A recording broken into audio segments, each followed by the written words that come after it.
Dito po, eto, ayan, no? Dito po, mga bossing, sa bagong vlog, no, ni Harry Roque, mga kababayan, diyan pa lang po sa titulo niya, sa title niya, mga kababayan, halata mo ng ano clickbait, no? Halata mo ng parang walang katotohanan, ano? Sabi po, ito pong vlog niyang ito, patungkol po, no, doon sa pa-effect nila, no? Pacheche-boreche nila na pulburon video at alam niyo na mga kababayan, tungkol din dun sa linabas daw ni Maharlika, siya na lang yata nagsasabi na totoo yan mga kababayan, kasama po 10 nung mga DDS vloggers, no? Sila na lang po ang naniniwala diyan. Napaka-gullible at sobrang paniwalang-paniwala sila mga kababayan. So ayan, pinatotohanan na ang PIDEA leak. Ayan, pinatotohanan na daw po mga kababayan. Paano yan? May ganun pa. Halatang pananakot kay PBBM mga bossing, no?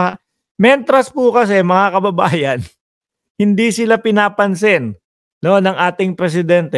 Sige, banat lang, banat at banat lang. Ganyan po yung estilo nila mga kababayan. Yung sinasabi niya na pinatotohanan na ang PIDEA leak mga bossing, alam niyo kung ano 'yon, yung sulat po, 'no, yung sulat na huling pinakita ni Maharlika mga kababayan, 'yun lang po, 'no? Yung sulat na ni pangalan ng agent hindi nila maipakita. At eto, nakita ko dun sa isang vlogger na si Kakopi, lagi kong pinapanood po si Kakopi mga kababayan, napakagaling pong mag-analisa ng kaibigan natin na si Kako. Actually hindi pa naman kami close, nag-message ako sabi ko, "Boss, napakagaling mong mag-analyze." Ina-analyze niya mga kababayan yung sulat at ang sabi niya nga ay hindi sulat ng lawyer 'to. Hindi sulat ng lawyer kasi, kumbaga madaming mali, 'no, sa paragraphs pa lang tsaka yun sa mga placing nung mga kung ano-ano pa. At sinabi niya din, hindi sulat ni Maharlika din 'to, 'no? Hindi sulat ni Maharlika. This is too much for Maharlika. Yun po yung sabi niya mga kababayan. Pero yung sinasabi ni Spokes Harry Roque, dating Spokes, 'no?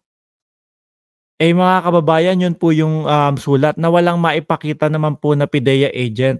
Ako po naniniwala mga bossing, naniniwala po ako na sila-sila lang po talaga yung nagsulat niyan mga kababayan, 'no?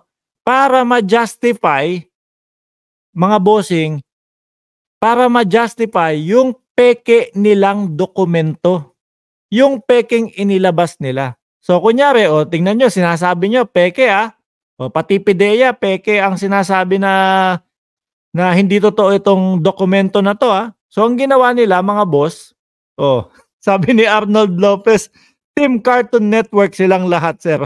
Opo, totoo talagang sabi nga, 'no, nakakatawa na lang 'tong mga tao na 'to, 'no?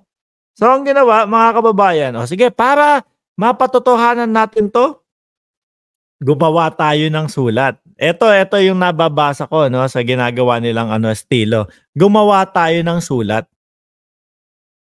Tapos sabihin mo, handa akong lumabas, sabihin sa sulat na ako yung FBI, ako yung PIDEA agent, 'no, at handa akong lumabas at magpakita. Nasaan? Kung ako yung PIDEA agent na yon at handa akong lumabas, lalabas agad ako, magpapakita ako ng mukha, bakit parang duduwag-duwag din, 'no? Kasi po mga kababayan, gawa-gawa lang po nila 'yan, 'no? Gawa-gawa lang din po nila 'yan mga kababayan. Ako, sa nakikita ko, hindi ko alam kung ano yung puwedeng ikaso dito kay Harry Roque, 'no, mga kababayan. Pero doon sa tingin ko wala naman, Kung meron lang batas, 'no, sa Pilipinas na para sa mga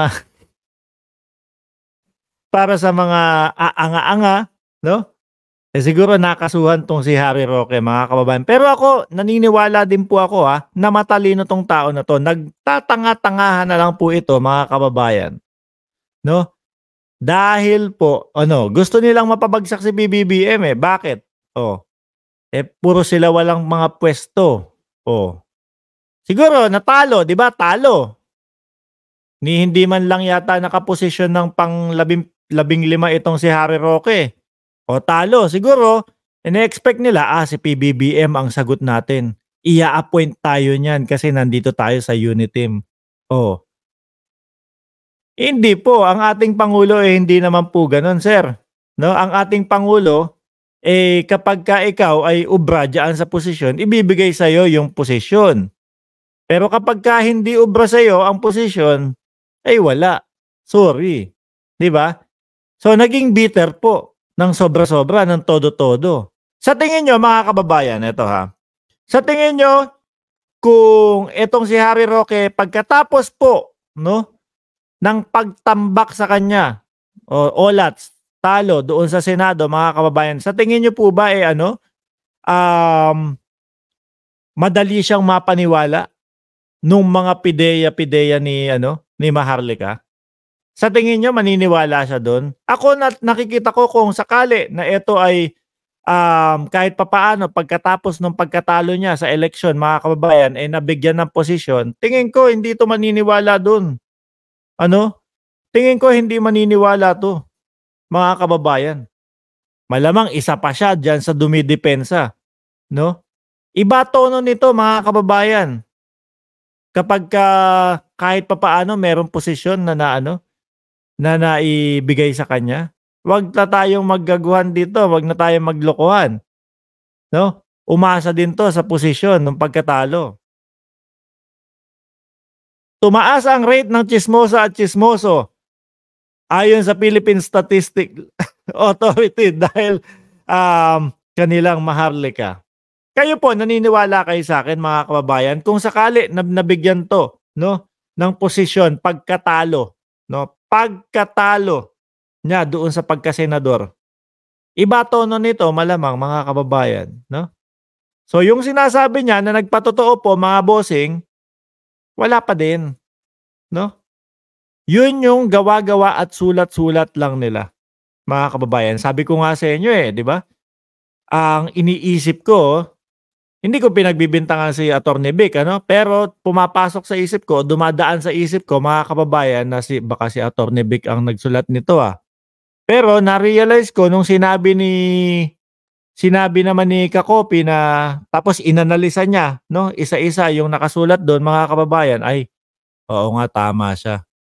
Hindi hindi maayos yung mga placing, hindi maayos yung hindi kumbaga yung mga words and everything magulo, mga kababayan. Hindi hindi ano, kahit naman siguro bitter para sa atin si Attorney Vic, eh, hindi natin puwedeng sabihin na BO-BO o mahina ang kokote ni Attorney Vic.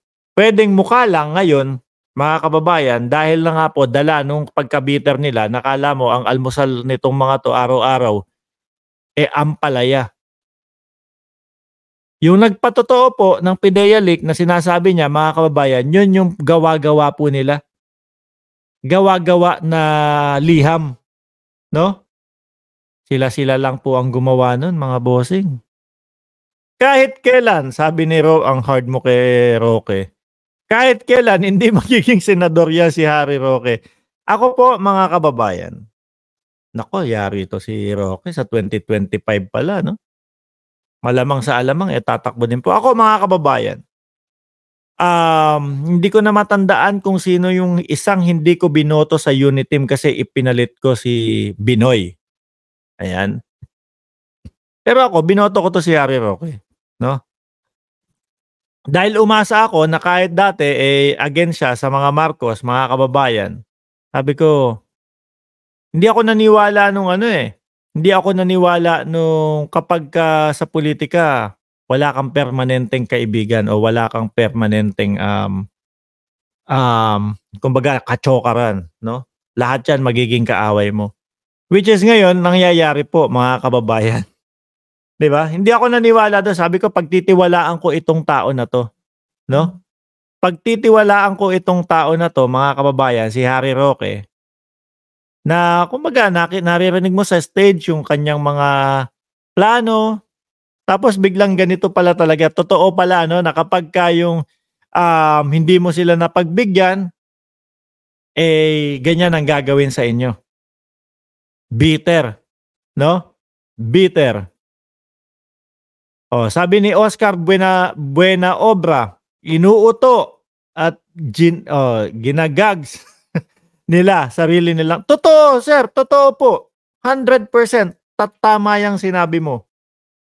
Ano, tapos yung mga viewers naman nila, Diyos ko ano na nangyari sa Pilipinas, maawa naman kayo sa Pilipinas. Gano'n, ano? Sabi ni Arnold Lopez, oportunista, legit 'yan si Barney. Tornero Roque, oh, Barney ka daw.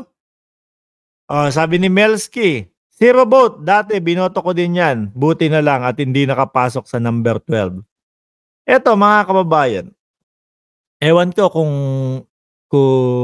uubra ito si Harry Roque 'no, kung sakali na sumalang siya sa 2025 senatorial election mga bossing.